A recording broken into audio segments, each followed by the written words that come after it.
para que nossas mãos não se afrouxem, para que nossos joelhos não se tornem vacilantes. Mas a verdade é que às vezes, Pai, o teu povo se sente cansado, esgotado. Sim, Senhor, mas não deixe que a tua força falte em nós. Quando nós sentimos assim, que nós possamos lembrar, se alguma vez o Senhor nos abandonou, nós possamos lembrar, se alguma vez o Senhor nos deixou, nunca, jamais, porque está escrito: eu estou convosco todo dia até a consumação do século. O Senhor estava com Elias lá no ribeiro de Querite, quando ele estava sozinho. O Senhor estava com Jeremias lá na casa de Jonas, lá no calabouço, lá na cisterna, quando ele gemia. O Senhor estava com Paulo naquela prisão fria lá em Roma. O Senhor estava, Senhor, com Pedro quando ele estava preso, esperando o dia da morte chegar. O Senhor estava com Estevão quando ele era apedrejado e olhou para o céu e viu o Senhor sentado e Cristo, Senhor, à tua direita, Senhor, como quem estivesse recebendo aquele mártir na glória. O Senhor nunca nos desamparou, nunca. Por mais difícil que tenha sido o caminho até aqui, por maior que tenham sido as provações, as tentações, as dores, porque há momentos que parece que realmente o Senhor não está mais ali. Há momentos que o Senhor não responde. Há momentos que o Senhor guarda silêncio. Contudo, nós temos aprendido que nada disso significa que o Senhor se afastou de nós. Obrigado, Senhor. E eu digo como Josué, quando chegou lá em Mispa e ergueu aquele altar, até aqui nos ajudou o Senhor.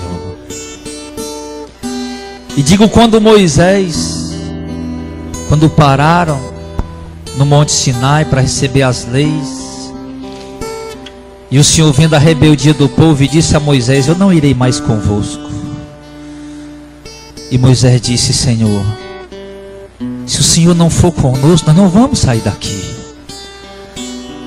porque nós queremos estar onde o Senhor está. Só podemos dar um passo se o Senhor for conosco.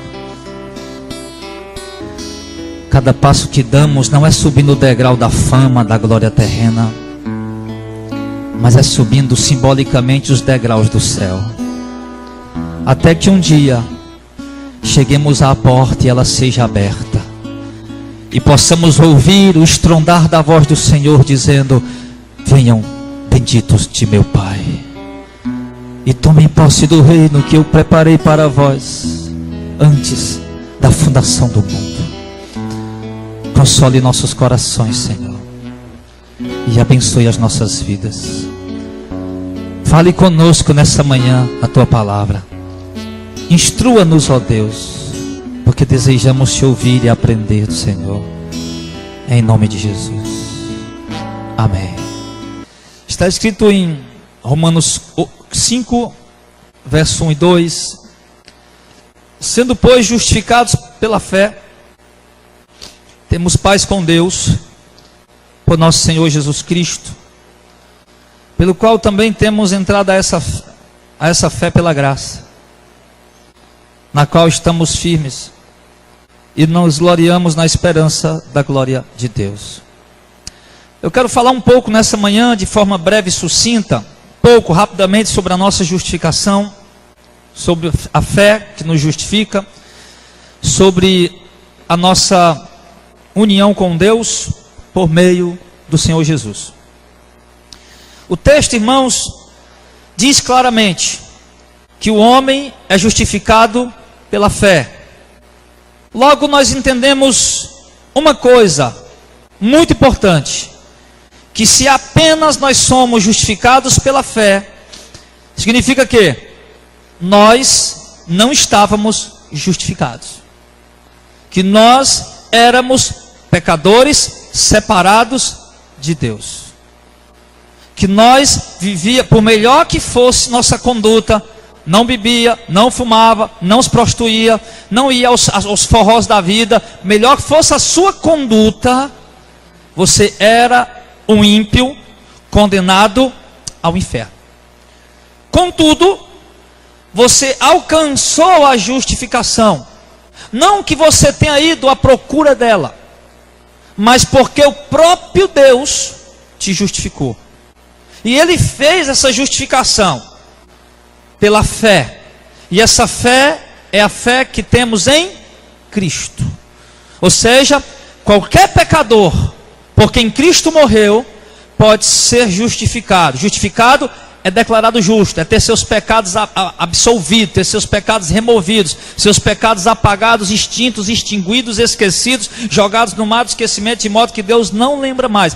Qualquer pecador por quem Cristo morreu, eu me expresso dessa maneira porque eu creio na expiação limitada, que Cristo morreu pelo povo eleito. Então qualquer pecador por quem Cristo morreu, ele pode alcançar a justificação, no momento em que ele crê em Cristo. Não importa o que ele tenha feito, não importa o que ele tenha praticado, não importa o que ele tenha realizado, ele pode ter sido um terrorista, pode ter matado 1 milhão de pessoas, mas se nos planos de Deus, nos propósitos de Deus, pela soberania de Deus, Deus resolve dar a ele a capacidade de crer, porque a Bíblia diz em Efésios capítulo 2, pela graça sois salvos por meio da fé, isso não vem de vós, é dom de Deus. Então, se pela soberania de Deus, ele aprover a Deus, dá fé àquele indivíduo, para que ele seja justificado, Deus assim o fará. Porque Deus deu a mim, Deus deu a você, e nós não pagamos nada por isso. Nós não produzimos essa fé dentro do nosso coração. A única fé que nos justifica é a fé em Cristo Jesus, é a fé no genuíno Evangelho, no Verbo de Deus, no Logo de Deus, aquele que criou todas as coisas, aquele que fez todas as coisas, aquele que se fez carne e habitou entre nós e pregou o Evangelho, o Evangelho dos santos apóstolos, na santa doutrina. Somente tendo essa fé nesse Cristo, nesse Evangelho genuíno e verdadeiro, é que nós podemos ser justificados. Logo nós podemos ser justificados, ou seja, perdoados, apagados nossos pecados. Logo nós compreendemos outra coisa, irmão. Você está dizendo que a justificação, eu alcanço o perdão dos pecados, o Deus me declara justo, embora eu sendo um pecador, mas Ele me declara justo, pela vontade dEle, irmão, e eu só posso alcançar isso pela fé, e essa fé é um dom que Deus nos dá. Logo, nós não temos mérito nisso. Logo nós entendemos, se é pela fé, e a fé é um dom de Deus, então não é pelas obras. Aí quando nós olhamos que a justificação não é pelas obras, nós vemos dois aparentes conflitos dentro da Escritura.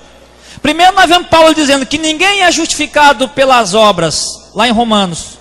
Depois nós vemos Tiago dizendo que sim, o homem é justificado pelas obras. Como compreender isso?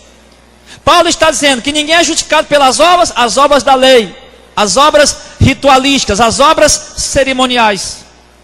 Que ninguém é justificado pelo simples fato de ser judeu, ninguém é justificado pelo simples fato de praticar o judaísmo, ninguém é justificado pelo simples fato de cumprir os ritos da religião judaica. Era isso que Paulo estava dizendo. Ninguém vai ser justificado por cumprir os ritos da religião judaica. Em contrapartida, quando o Tiago diz que o homem é justificado pelas obras e não somente pela fé, Tiago está se referindo àquelas obras que são os frutos da nossa fé. Porque Tiago diz que fé sem obra ela é morta.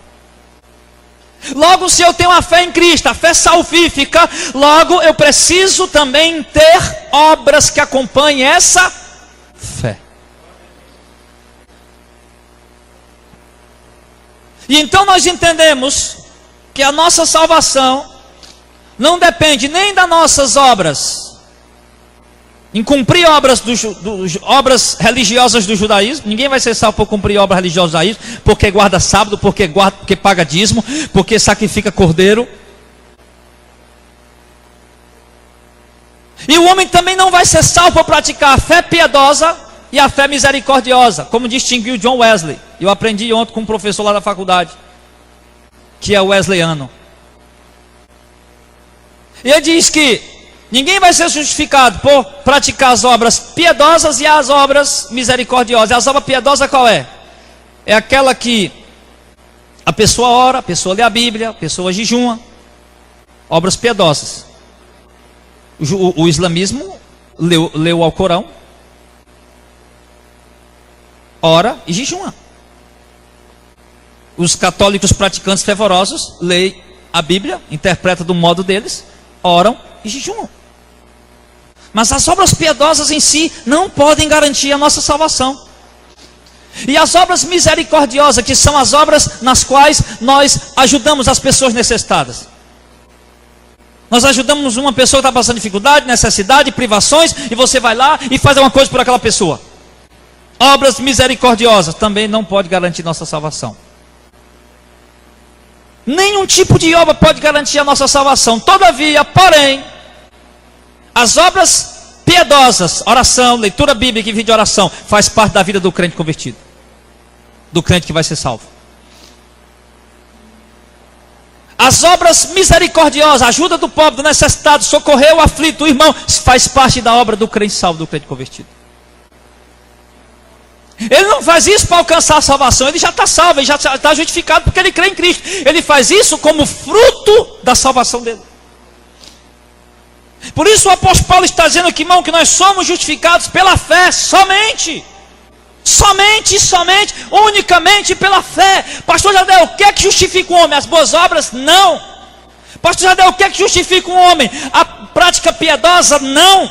Pastor Jardel, o que é que justifica um homem? O fato de fazer parte de uma denominação evangélica? Não. O que é que justifica um homem? O fato dele saber falar bem? Não. O fato dele ser uma pessoa boa? Não. O fato dele não praticar as coisas do mundo? Não. E o que é que justifica um homem, pastor? Quantas coisas? Apenas uma, não duas, nem 1,5, nem 1,99, apenas uma. E a fé em Cristo Jesus. Eu pergunto, você tem essa fé? Se você tem essa fé, que te leva a produzir frutos de piedade e de misericórdia, que te leva a andar e a viver no temor do Senhor, então você está justificado, você é salvo.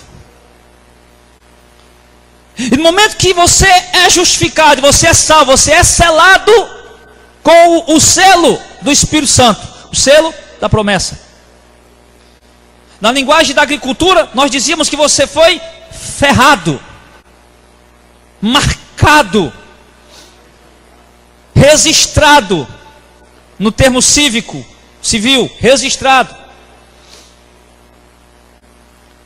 E quando um agricultor, um pecuarista, melhor dizendo, que cria animais, gado, e quando ele ferra o seu gado e coloca ali a sua marca, por mais que o ladrão venha e roube, ele tem o direito de ir lá e resgatar com toda a autoridade. Porque é dele, pertence a ele, é propriedade dele, ele que pagou, pertence a ele.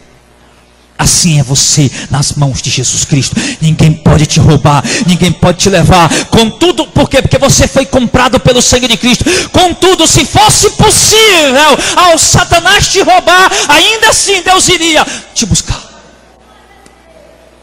É por isso, meu irmão, que eu tenho a fé ela é guardada no nosso coração em saber que os nossos familiares que são de Deus, mesmo que em algum momento o mundo tenha sequestrado eles, Deus os trará de volta, porque eles foram comprados, é Deus. Ninguém pode roubar. Jesus disse, ninguém as arrebata da minha mão. O Pai que me deu é maior do que eu, e ninguém tira da mão dele. Porque foi pago um alto preço. Sei que foi pago um alto preço, para que contigo eu fosse um meu irmão. Quando Jesus derramou sua vida, Ele pensava em ti, Ele pensava em mim, pensava em nós. Ele fez isso por nós. Ele comprou a nossa salvação, Ele pagou a nossa salvação. Paulo disse, o escrito de dívida que nos era contrário, mas não podia pagar, Ele rasgou, encravou ela na cruz, e pagou e apagou. Aí Paulo vai complementar isso em Romanos capítulo 9. Então quem vai ousar intentar acusação contra um eleito de Deus, se é o próprio Deus quem te justifica?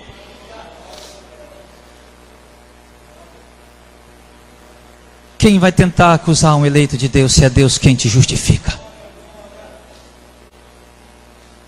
Ninguém. Porque por mais que eles acusem, a acusação não tem valor nenhum. Vai nos acusar diante de quem?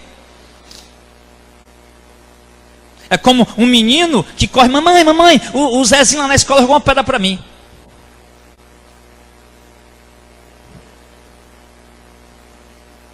Quem? Aí a mãe vai tentar tirar satisfação, vai conversar com a mãe do Zezinho.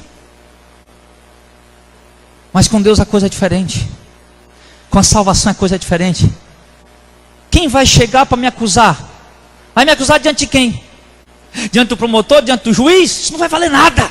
O mais que eles podem me dar é um mês de cadeia, um ano de cadeia, um tempo de cadeia, meu irmão. Se eu tiver feito, porque eu preguei o evangelho, era proibido pregar. Eu distribuí um folheto, era proibido distribuir. Mas vai me acusar diante de Deus para ver. Vai alguém acusar você diante de Deus? Para ver. Entra por um ouvido e vai sair pelo outro. Porque quem nos acusará diante de Deus, se nós fomos justificados por Ele? É aquela velha história: Senhor, como é que o fulano fez isso, fez aquilo e agora é crente? Que vai acusar diante de Deus, se Deus é quem te justifica? Ele vai dizer: filho, você está reclamando de quê? Você está achando injusto? Eu estou achando injusto, pois saiba que foi eu quem justifiquei ele.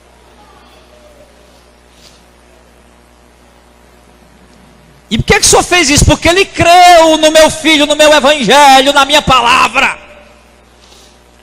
E por que Ele creu? Porque me aprove a minha vontade soberana de dar o dom da fé a Ele. E por que o Senhor não deu para aquela velhinha de 80 anos, Senhor, que é idólatra, que é idólatra, que vai segurar porque ela é idólatra? Porque eu não quis dar, eu dou a quem eu quero, eu sou soberano. Por isso Deus resgata bandido, resgata traficante, resgata estelionatário, resgata mentiroso, prostituta, adulta, lava ele, purifica ele, branqueia ele e torna ele um santo no meio da igreja. Mas qualquer um, seja qualquer um, que tenha vindo para a igreja que eu digo a igreja evangélica, né, que diz que prega o evangelho,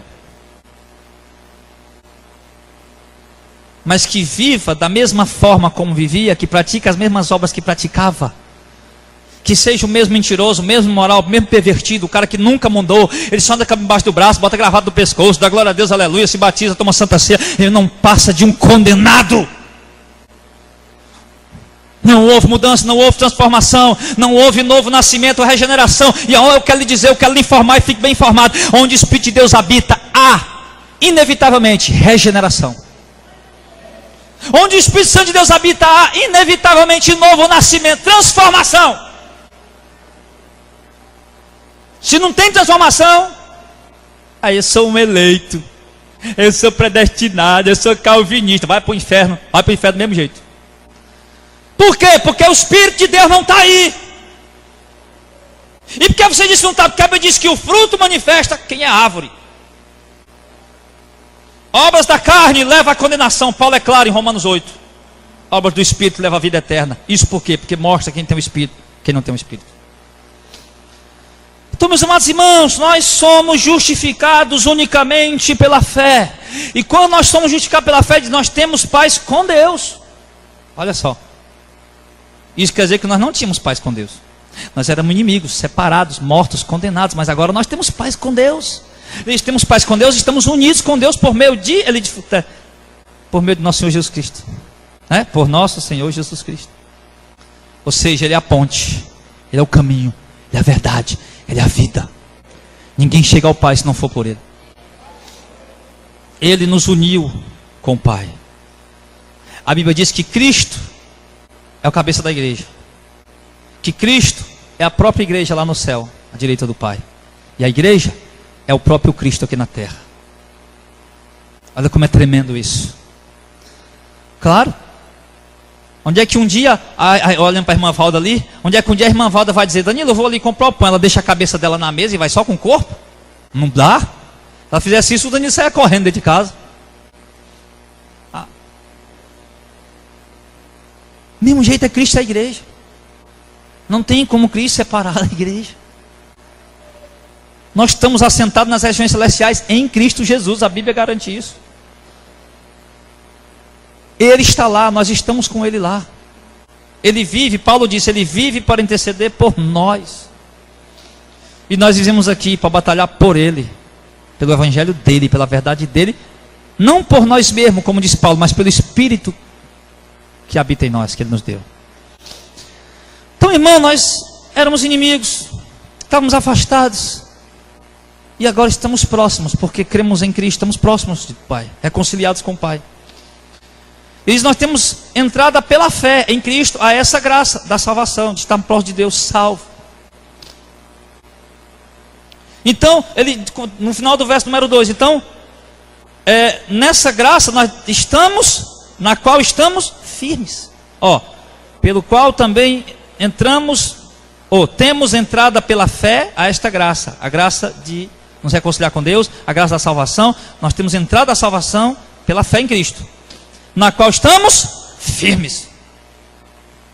Ou seja, o eleito, o crente, justificado, ele está firme.